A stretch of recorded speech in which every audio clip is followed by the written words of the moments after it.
ಜನನಿ ಜನ್ಮಭೂಮಿ.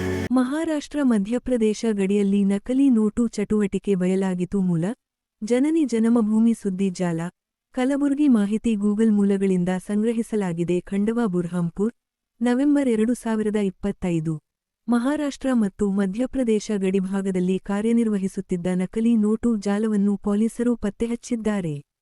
ಈ ಚಟುವಟಿಕೆ ಖಂಡವಾ ಜಿಲ್ಲೆಯ ಪೈಥಿಯಾ ಗ್ರಾಮದಲ್ಲಿರುವ ಮದ್ರಸದಲ್ಲಿ ನಡೆದಿದ್ದು, ಮುಖ್ಯ ಆರೋಪಿ ಜುಬೇರ್ ಅಂಸಾರಿ ಅಥವಾ ಜುಬೇರ್ ಒಬ್ಬ ಹಾಫಿಜ್ ಮತ್ತು ಇಮಾಮ್ ಆಗಿದ್ದಾರೆ.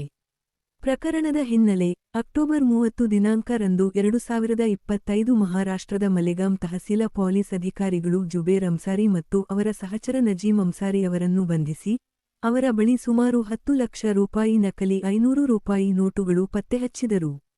ಈ ಬಂಧನದ ಆಧಾರದ ಮೇಲೆ ನವೆಂಬರ್ 2, 2025ರಂದು ಖಂಡವಾ ಜಿಲ್ಲೆಯ ಪೈಥಿಯಾ ಗ್ರಾಮದಲ್ಲಿರುವ ಮದ್ರಸದಲ್ಲಿ ದಾಳಿ ನಡೆಸಿದಾಗ ಪೊಲೀಸರು ಹೆಚ್ಚುವರಿಯಾಗಿ 19.78 ಲಕ್ಷ ರೂಪಾಯಿ ಮೌಲ್ಯದ ನಕಲಿ ನೋಟುಗಳು ವಶಪಡಿಸಿಕೊಂಡರು.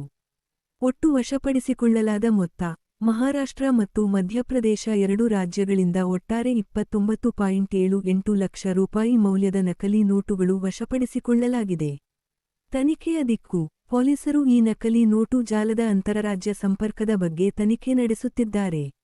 ನೋಟುಗಳನ್ನು ಸ್ಥಳೀಯವಾಗಿ ಮುದ್ರಿಸಲಾಯಿತೇ ಅಥವಾ ಬೇರೆ ರಾಜ್ಯಗಳಿಂದ ತರಿಸಲಾಯಿತೇ ಎಂಬ ಬಗ್ಗೆ ಮಾಹಿತಿ ಸಂಗ್ರಹಣೆ ನಡೆಯುತ್ತಿದೆ. ಪೊಲೀಸ್ ಮೂಲಗಳ ಪ್ರಕಾರ ಮೌಲಾನಿ ಎಂದು ಕರೆಯಲ್ಪಡುವ ಜುಬೇರ್ ಅಂಸಾರಿ ಅವರು ಮದ್ರಸದಲ್ಲಿ ಇಮಾಮ್ ಹುದ್ದೆಯನ್ನು ಆವರಣವಾಗಿ ಬಳಸಿಕೊಂಡು ನಕಲಿ ನೋಟು ಚಟುವಟಿಕೆಯಲ್ಲಿ ತೊಡಗಿಕೊಂಡಿದ್ದಾನೆಂಬ ಶಂಕೆ ವ್ಯಕ್ತವಾಗಿದೆ. ತನಿಖೆ ಮುಂದುವರೆದಿದ್ದು, ಮತ್ತಷ್ಟು ಬಂಧನಗಳ ಸಾಧ್ಯತೆ ಇದೆ. ವರದಿ ಜನನಿ ಜನ್ಮಭೂಮಿ ಸುದ್ದಿ ಜಾಲ ಕಲಬುರ್ಗಿ.